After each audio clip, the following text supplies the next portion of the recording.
Janagama BRS MLA Palla Rajeshwar రెడ్డిపై భూ కబ్జా ఆరోపణలు వెల్లువెత్తుతున్నాయి. పల్లా ఆధ్వర్యంలోని గాయత్రి ఎడ్యుకేషనల్ ట్రస్ట్ తమ భూమిని కబ్జా చేశారని బాధితులు ఆందోళనకు దిగారు. దీంతో నీలిమా మెడికల్ కాలేజీ వద్ద తీవ్ర ఉద్రిక్తత చోటు చేసుకుంది.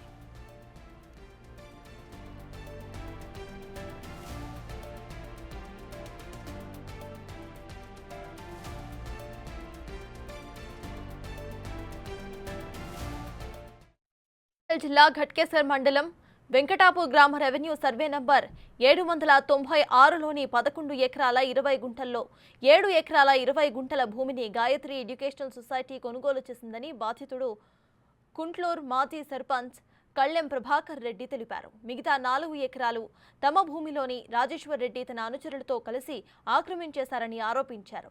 ఈ సందర్భంగా ఇరు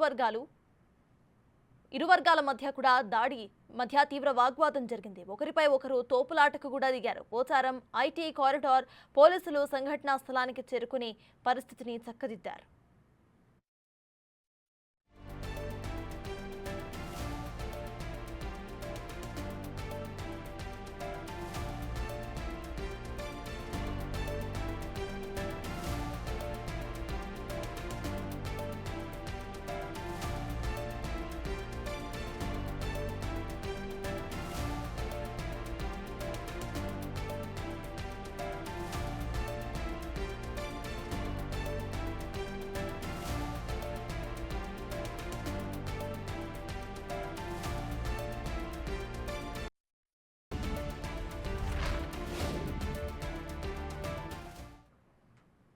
ఇదే విషయంపై పూర్తి డీటెయిల్స్ మా ప్రతినిధి సురేష్ అందిస్తారు. సురేష్, చెప్పండి, ఇటు బీఆర్ఎస్ ఎమ్మెల్యే పల్లా రాజేశ్వర్ రెడ్డిపై భూ కబ్జా ఆరోపణలు వస్తున్నాయి. ప్రజెంట్ అక్కడ అప్డేట్స్ ఏంటి?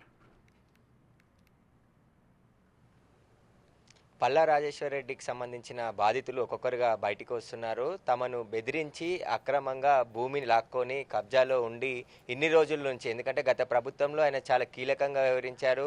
ఆయన ప్రభుత్వ అండదండలు ఉండడంతో సామాన్యుల భూములను లాక్కొని యూనివర్సిటీ నిర్మిస్తున్నారని చెప్తున్నారు. ప్రస్తుతం ఏదైతే నీలిమా మెడికల్ ఇన్స్టిట్యూట్కి సంబంధించిన నిర్మాణాలు కొనసాగుతున్నాయి, అవన్నీ కూడా బఫర్ జోన్లోనే నిర్మాణాలు జరిగినట్టు ఇరిగేషన్ అధికారులు ఇప్పటికే కన్ఫర్మ్ చేయడం జరిగింది. దానికి సంబంధించిన చర్యలు కూడా త్వరలో తీసుకోబోతున్నామని చెప్పేసి చెప్తున్నారు. అయితే నీలిమా మెడికల్ ఇన్స్టిట్యూట్కి సంబంధించి 11 ఎకరాల స్థలంలో 4 ఎకరాల భూమి తనది ఇంకా ఉంది. కానీ అప్పటి అధికారం బలంతోనే తనను భూమిలోకి రాకుండా అక్రమ కేసులు పెట్టి గుండాలను పెట్టి బెదిరింపులకు పాల్పడుతున్నానని చెప్పేసి కూడా ప్రభాకర్ రెడ్డి అనే బాధితుడు చెప్తున్నాడు. ప్రస్తుతం మనతో పాటు ప్రభాకర్ రెడ్డి ఒకసారి అడుగుదాం ఏం జరిగింది అనేది.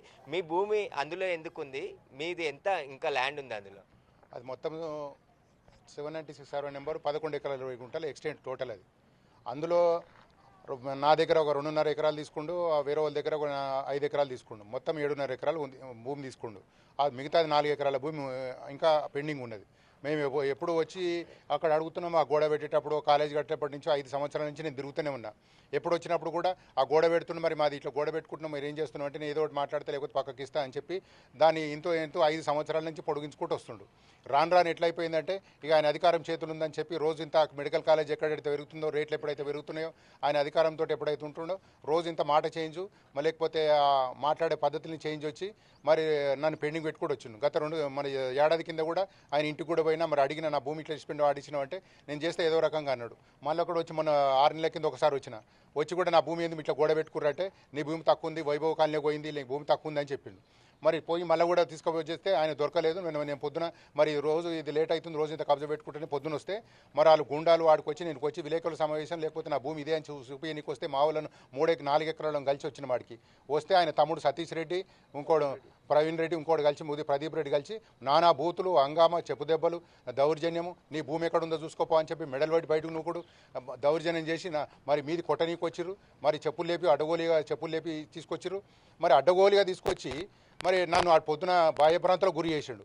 మరి ఇటువంటి ఎమ్మెల్యే స్థాయిలో ఉండే వ్యక్తి భూమి ఏదైనా ఉంటే కొనుక్కొని కాలేజీ కట్టుకోవాలి.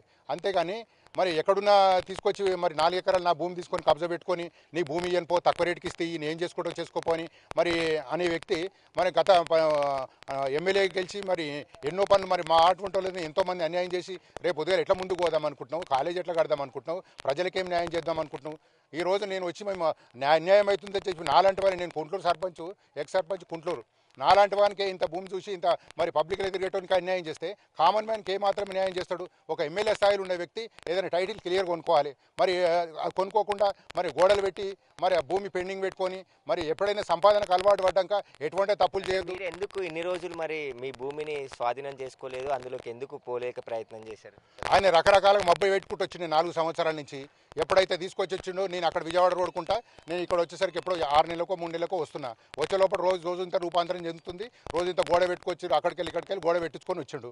ఇక పెట్టించుకొని వచ్చి రోజు మనుషులు ఎక్కువ అవుతారు, పొజిషన్ ఎక్కువ అయిపోయింది, ఎమ్మెల్యే గెలిచిండు, ఇక రోజు లెక్క పెట్టుకోలేదు. నేను టీఆర్ఎస్ గవర్నమెంట్ ఉన్నప్పుడు కూడా నాకు ఇబ్బంది జరుగుతుంది, 2-3 సార్లు పోయినా, అయినా నన్ను పట్టించుకోలే. నేను ఈ రోజు ఏదో ఒకటి తాడో పేడు తేల్చుకుందాం, ఈ సంగతి ఎందుకు భూమి రోజు పెట్టుకుంటాను వస్తే ఆయన గుండాలంతా మీద పడి దౌర్జన్యానికి పాల్పడ్డారు. మరి ఇటువంటి వ్యక్తి సమాజానికి ఏ రకంగా ఉపయోగపడతాడు? భూమి అంటే అయ్యా గుర్త రావాలి, కొంటే రావాలి. లేకపోతే ఇటువంటి 3వ రకం భూములు పెట్టుకొని మెడికల్ కాలేజ్ ఎట్లా నిర్మాణం చేస్తాడు? మళ్ళీ లేకపోతే ఈ జోన్ ఈ గవర్నమెంట్ ఏదైతే తెచ్చిందో మరి నిన్న తెచ్చిన హైడ్రా కూడా నేను కంప్లైంట్ ఇచ్చిన. ఇటువంటి నా భూమి మళ్ళీ పక్కకుంది, మళ్ళీ అక్కడ పోయి కడుతుండు, ఇక్కడ పోయి కడుతుండు, మరి ఎక్కడ కూడా మరి నిన్న హైడ్రా వచ్చింది, వాళ్ళు కూడా రేపు వెళ్ళిన కూలగొడతా అంటారు. మరి ప్రజలకు న్యాయంగా ఉండాలి, అందరికి న్యాయం చేసేటట్టు ఉండాలి. ఎమ్మెల్యే స్థాయిలో ఉన్న వ్యక్తివి, ఒక ఎమ్మెల్యేవి, మరి ప్రజలకు అన్యాయం చేయాలని ఆలోచన ఎట్లుందో నాకు అర్థమైతలేదు. నా భూమి రక్షణ కోసం వచ్చిన ఈరోజు పొద్దున్న నుంచి సాయంత్రం వరకు మరి అక్కడనే కొట్లాడుకుంటున్నా. అందరికి కూడా తెలియాలని చెప్పి ఈరోజు ప్రెస్ కాన్ఫరెన్స్ అందరికి కూడా చెప్పడం జరుగుతుంది. ఏమంటారు మరి? మీ భూమి వస్తుందా? అధికారులకు ఫిర్యాదు చేయడం జరిగిందా? ఏమంటారు అధికారులు? ఏమంటారు పోలీసులు? ఏమంటున్నారు? నేను కొలిపించిన భూమి లేదంటే నేను రెవెన్యూ ఆఫీసులో మొన్న ఏప్రిల్లో కూడా ఎంఆర్ ఆఫీసులో మండల సర్వే పెట్టినప్పుడు కూడా ఆయన ఫోన్లు చేసిండు, కొలవద్దని చెప్పిండు, లెటర్లు ఇవ్వద్దని చెప్పిండు. అయినా నేను తీసుకొచ్చి ఆయన భూమి కొలిపించిన. భూమి టౌన్స్ మ్యాప్ ఇచ్చిండు, భూమి నీది ఎక్కడ పోలేదని చెప్పిండు. గూగుల్ సర్వే చేయించిన. భూమి మొత్తం క్లియర్గా ఉన్నది, 11 ఎకరాల భూమి క్లియర్గా ఉంది. మరి లేదని చెప్పి బుకాయిస్తుండు, కొలవనీయకుండా ఇస్తుండు. ఆ రోజు కూడా నానా ఇబ్బంది పెట్టిండు. మరి నేను అక్కడ తీసుకొచ్చిన హెచ్ఎండిఏలో కూడా కంప్లైంట్ ఇచ్చిన, మొన్న హైడ్రాలో కూడా ఇచ్చిన, నేను కలెక్టర్ ఆఫీసులో కూడా ఇచ్చిన, మొన్న తీసుకొచ్చి కోర్టులో కూడా నేను కేసు వేసిన. మరి నాకు న్యాయం చేయ వరకు ఎక్కడైనా పోతా. మరి నాటుంటోళ్ళకి అన్యాయం చేస్తే మరి ఎట్లా ముందుకు పోతాడో నాకు అర్థమవుతలేదు. ఏమంటారు అధికారులు? ఏమంటారు మరి? ఒకవేళ మీ సర్వే చేసి మీ భూమి ఉందని తేల్చిరా? మీరు అధికారులు ఏమంటారు? మీరు పొజిషన్ తీసుకొని మరి తీసుకొని నేను అడిగితే మీరు కోర్టులో చూసుకొని అనేది ఎట్లుంటుంది? ఇప్పుడు భర్త ఉందా భార్య ఉందా అన్నట్టు సమాజంలో ఉన్నది. మరి ఇప్పుడు ఆయన ఎదిరించాలంటే చాలా, ఇప్పుడు ఆయన ఏమనుకుంటుండు, నా స్థాయి తక్కువ, ఏదైనా చేయొచ్చు, ఏమైనా చేయొచ్చు అనే ఆలోచనతో ఉన్నాడు. అటువంటిని ఎదుర్కోవాలంటే ఎంత దూరమైన పోతా, ఏదైనా చేస్తా, నాకు చేతనే నా భూమి రక్షణ కొరకు ఏదైనా చేస్తా. అయితే ప్రభాకర్ రెడ్డికి సంబంధించి 4 ఎకరాలకు పైగా స్థలాన్ని కబ్జా చేసి గత ప్రభుత్వంలో అండదండలు ఉండడంతో ఇప్పటి వరకు కూడా తనని అందులోకి రానివ్వకుండా సెటిల్మెంట్ చేస్తానని చెప్పి ఇప్పుడేమో ఆ ల్యాండ్లోకి వెళ్తే కనీసం అక్కడ మాట్లాడకుండా బెదిరింపులకు పాల్పడుతున్నారని చెప్తున్నారు. మరో బాధితులు కూడా ఇక్కడ వచ్చారు, చాలా మంది బాధితులు వస్తున్నారు. పల్ల రాజేశ్వర రెడ్డి అధికార బలంతో ఇన్ని రోజులు ఈ ఊరికి సంబంధించిన భూములు కబ్జా చేసి మొత్తం కట్టడాలు నిర్మించాడని చెప్తున్నారు. మీది ఎంత భూమి ఉంది, ఎంత కబ్జా చేశారు? మాది 7 ఎకరాలు 29 గుంటలు సార్. మరి 29 గుంటలు మా సర్వే నెంబర్ 840 సర్వే నెంబర్. ఆయన ఎకరా 14 గుంటలు కొన్నానని చూపించినంట. చూపించడం మేము ఇంత గత ఇప్పుడు 40-50 ఏళ్ళ సంది మా తాతకు తిరుగుతూనే ఉండు. ఎక్కడ అంటే ఇప్పుడు వచ్చే ప్రజాదర్బార్ పెట్టినాము. అప్పుడు వాళ్ళది ప్రభుత్వం ఉంది కాబట్టి మమ్మల్ని మా అమ్మకి పోలీసులు పంపించిండు. మా నాన్న మేమందరం కలిసి కూర్చుంటే కూడా మమ్మల్ని కొట్టి చేసి కూడా వెనక పంపించాడు. అంతా అగ్రికల్చర్ ల్యాండ్ అసలు యాక్చువల్గా అగ్రికల్చర్ ల్యాండ్లో గత 20 సంవత్సరాలు చేస్తూనే ఉన్నాం. కోతులు ఇంత సర్వనాశనం చేసినాయి. ఈయన ఏం చేసిండు, మన మోటార్ తలగా పెట్టేసిండు, మొత్తం బావి కూడా పేసేసిండు. అది మేము లేని చూసి మొత్తం పంట చేతికి కొంచెం పంట నలగబెట్టేసేసి, లేదు ఎవరో కాలేజ్ సిగరెట్ తాగి మళ్ళీ ఫైర్ చేసేసారు, మాకు సంబంధం లేదు, ఏమేమి చేసారో మీ వాళ్ళే చేసి మా మీదకి దౌర్జన్యం వస్తారు అని చెప్పి మమ్మల్ని అక్కడికి వెళ్ళవడం కూడా జరిగింది. మళ్ళీ మేము ఇట్లా ఎందుకు చేస్తున్నాం, మళ్ళీ ఎంఆర్ఓ దగ్గర పోయినాం, విఆర్ఓ దగ్గర, జాన్ కలెక్టర్ దగ్గర పోయినాము, మళ్ళీ ప్రతి ఒక్క పోలీస్ దగ్గర కూడా తిన్నాం.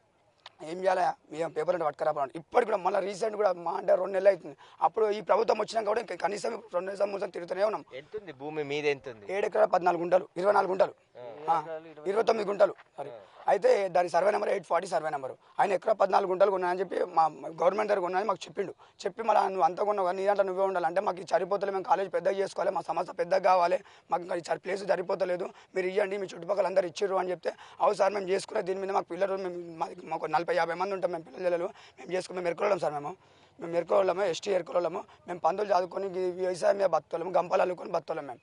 ఇదే కూడా 3 మారు మళ్ళీ నా లైవ్లు కూడా ఇచ్చాం. మా తాత పోయి 3 మారు మళ్ళీ దగ్గర పోయి కూడా లైవ్ ఇస్తే కూడా 3 మారు మళ్ళీ సేమ్ ఒకటే 27 ఎకరాలు 29 గుంటలు కబ్జా మీద ఉన్నాము. బావి ఉండే 2 మోటార్లు ఉన్నాయి, తంబాలు ఉంటే తంబాలు మేము వీకేసి మొత్తం రోడ్డు పొట్టు వేసాడు. మొత్తము పేపర్లు ఉన్నా కానీ కలెక్టర్కు, ఆడియోకు ఇవన్నీ ఇచ్చొచ్చినా కానీ మీదేం లేదని చెప్పి కబ్జా మీదకి వచ్చి మమ్మల్ని దౌర్జన్యంగా ఇచ్చేసి బిల్డింగ్లు కడతారు. కలెక్టర్ ఆఫీస్కి పోయి ఇక పేపర్లు ఇచ్చినా కానీ పేపర్లు ఇవి చెల్లయ్య అని చెప్పి అని అంటారు. ఇప్పుడు కదా మా తాత ముత్తాతల కాడికి వెళ్ళి 60 నుంచి చేసుకుంటూ వస్తాం. కబ్జా మీద ఉన్నాం. పొలం మలిగితే పొలం మొత్తం కోతులు సత్యనాశ చేసినాయి. ఆడికెళ్ళి ఇప్పుడు వాళ్ళు మోటార్లు మొత్తం తీసి పక్క పడితే అది దాని మీద జర అట్లా కరెంట్ లేదని చెప్పి సపడాకు ఇప్పుడు వాళ్ళేమో ఇంత ఇంత ఇంత బిల్డింగ్లు కట్టుకుంటూ వచ్చారు. మమ్మల్ని మొత్తం ఎరకలు ఎస్టీ అంటే ఎరకలోళ్ళు అంటేనే మొత్తం ఆగం చేసి ఇది చేసి పడుతుంది మమ్మల్ని మొత్తం. అయితే ఒక్కొక్కరుగా బాధితులు అయితే వస్తున్నారు. చాలా మంది ఇంకా తమ భూములను కబ్జా చేసి యూనివర్సిటీ నిర్మించారని చెప్తున్నారు. ఏదైతే నీలిమ మెడికల్ ఇన్స్టిట్యూట్కి సంబంధించి అది మొత్తం 3 ఎకరాలకు పైగా బఫర్ జోన్లో నిర్మాణాలు చేపట్టడం జరిగిందని చెప్పేసి ఇరిగేషన్ అధికారులు రిపోర్ట్ తయారు చేసి జనవరిలోనే ఆ గ్రామ కార్యదర్శితో పాటు గట్కేసార్ తహసీల్దార్కి కూడా లెటర్ రాయడం జరిగింది. వీరికి నోటీసులు అందించాలని చెప్పేసి చెప్పామని చెప్పేసి ఇరిగేషన్ శాఖ అధికారులు చెప్తున్నారు. దీనికి సంబంధించి ఇంకా దర్యాప్తు కొనసాగుతుంది కాబట్టి ఎలాంటి చర్యలు తీసుకోబోతారని చెప్పేసి కూడా గ్రామస్తులు కూడా ఇది చేస్తున్నారు. అయితే వెంకటాపురంకి నాదం చెరువు ఇదొక చెరువు. ఈ చెరువుకి సంబంధించి మొత్తం FTL దాటి 30 మీటర్ల బఫర్ జోన్ ఉంటుంది. ఆ 30 మీటర్ల బఫర్ జోన్కి మొత్తం నిర్మాణాలు జరిగాయని చెప్పేసి కూడా ఇప్పటికే గుర్తించారు. అదేవిధంగా నీలిమ మెడికల్ కాలేజ్కి సంబంధించి ముందు మొత్తం వెంచర్ చేశారు. ప్లాట్ల రూపంలో సామాన్యులకి దాదాపు 120 మందికి కొనుగోలు చేసిన వ్యక్తుల దగ్గర కూడా భయభ్రాంతులకు గురి చేసి ఆ ప్లాట్లని ₹1,00,000కి 5 లక్షలకి 10 లక్షలకి కొనుగోలు చేశాడు. మిగతా ఇంకా 30 నుంచి 40 మంది బాధితులు ఇంకా పోరాటం చేస్తున్నామని చెప్పేసి కూడా కొంతమంది ప్లాట్ యజమానులు చెప్తున్నారు. దీనికి సంబంధించి ఈ నాదం చెరువు నిండిన తర్వాత వెంకటాపురంలో మరొక చెరువు ఉంటుంది left side Anurag university back side. ఆ చెరువులోకి వాటర్ వెళ్తాయి. ఆ చెరువులోకి వాటర్ వెళ్లకుండా పూర్తిగా అక్కడ ఏదైతే అనురాగ్ యూనివర్సిటీకి సంబంధించి బ్యాక్ సైడ్ కూడా నిర్మాణాలు చేపట్టడం జరిగింది స్పోర్ట్స్కు సంబంధించి అని చెప్పేసి కూడా చెప్తున్నారు. ఇదైతే రోడ్డు కూడా ఈ వెంకటాపురం విలేజ్కి వెళ్ళేది జోడిమెట్ల నుంచి వెంకటాపురానికి వెళ్ళే జోడిమెట్ల రోడ్డును కూడా 2008లో అప్పటి ప్రభుత్వం 200 ఫీట్ల రోడ్డు మంజూరు చేస్తూ ఒక జీవో రిలీజ్ చేయడం జరిగింది. కానీ మళ్ళీ 2023లో దాన్ని 100 ఫీట్లకు కుదించి మళ్ళీ ఆ రోడ్ని నిర్మించే విధంగా చర్యలు తీసుకున్నారని చెప్పేసి కూడా చెప్తున్నారు. అది ఎందుకు కుదించాల్సి వచ్చింది? యూనివర్సిటీలో భూమి కోల్పోవాల్సి వస్తుందని చెప్పేసి అధికారం ఉంది కదా అని చెప్పేసి కుదించారా, లేకుంటే దేనికి కుదించారనే దానిపైన కూడా విచారణ జరపాలని చెప్పేసి గ్రామస్తులు చెప్తున్నారు. మరికొంతమంది ఉన్నారు, ఒక్కసారి అడుగుదాం ఏం జరిగింది. నాది 1 ఎకరం పొలం ఉన్నది. రాజేశ్వర రెడ్డి నా పొలాన్ని ఆక్రమించుకున్నాడు. నా పొలము వెంకటాపురం సరిహద్దుకు లాస్ట్కు ఉంటుంది. అయితే ప్రస్తుతం అయితే అధికారులు ఎప్పుడు వచ్చి నిర్మాణాలు కూలగొడతారని చెప్పేసి కూడా ఇటు గ్రామస్తులు కూడా ఎదురు చూస్తున్నారు. బాధితులు కూడా పెద్ద సంఖ్యలో ఒక్కొక్కరుగా బయటికి వస్తున్న పరిస్థితి కనబడుతున్నది. Right, thank you Suresh. నాకు 1 ఎకరం పొలం ఉన్నది వెంకటాపురం గ్రామంలో 796 సర్వే నెంబర్లో. నా పొలము వెంకటాపురం సరిహద్దు బార్డర్లో నాకు హద్దులు రిజిస్ట్రేషన్ చేసి ఉన్నాయి. కానీ నన్ను దగ్గరికి రానివ్వట్లేదు. 3 సంవత్సరాల నుంచి నేను వస్తున్నాను, ఆయన గవర్నమెంట్లో ఉన్నాడని చెప్పి మళ్ళీ లోపల రాగానే దౌర్జన్యం చేసి బయటకు వెళ్ళగొడుతున్నాడు. ఇప్పుడు కాంగ్రెస్ గవర్నమెంట్ వచ్చింది కాబట్టి మొన్న ఏప్రిల్లో సర్వే చేయించాం, గవర్నమెంట్ సర్వే, గూగుల్ సర్వే చేయించినాము. గవర్నమెంట్ సర్వే రిపోర్ట్ వచ్చింది, క్లియర్గా మాకు ల్యాండ్ ఉన్నదని చెప్పి అతను దౌర్జన్యంతో మమ్మల్ని రానివ్వకుండా ఈరోజు వచ్చి మేము ప్రెస్ వాళ్ళని పిలిచి చెప్తుంటే మమ్మల్ని దౌర్జంగా నూకి కొట్టాడు, చెప్పులు లేపాడు. అలా ఉండేది కాలేజ్ కాదు, అక్కడ అంతా గుండాలని పెట్టుకున్నాడు. ప్లాట్ కూడా వచ్చినా, ల్యాండ్ కూడా, జబ్బు కూడా వచ్చినా కొట్టాలి, బయటకు పంపించాలి. ఇది ఈ రోజుల్లో కూడా ఇంకా కూడా ఇట్లాంటి దౌర్జన్యాలు జరుగుతున్నాయి అంటే చాలా హాస్యాస్పదంగా ఉంది. ప్లీజ్ మాకు ఎలాగైనా సరే గవర్నమెంట్ చొరవ తీసుకొని మాకు న్యాయం చేయాలని కోరుకుంటున్నాం. అయితే ఒక్కొక్కరు ఒక్కొక్క బాధితులుగా చెప్తున్నారు.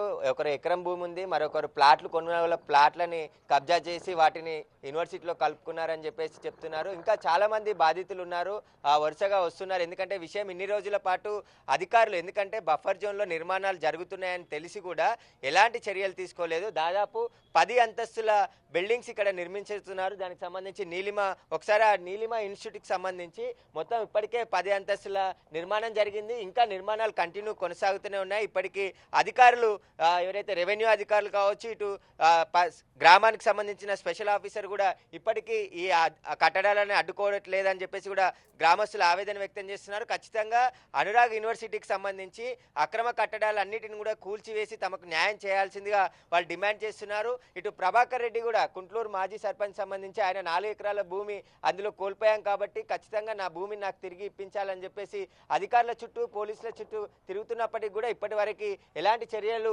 తీసుకోవట్లేదు. ఖచ్చితంగా ఈ ప్రభుత్వమైన అనురాగ్ యూనివర్సిటీపై పల్లా రాజేశ్వర రెడ్డిపై చర్యలు తీసుకొని తమకు న్యాయం చేయాల్సిందిగా వాళ్ళు కోరుతున్నారు. Right, thank you Suresh. For more videos like this, subscribe Big TV channel.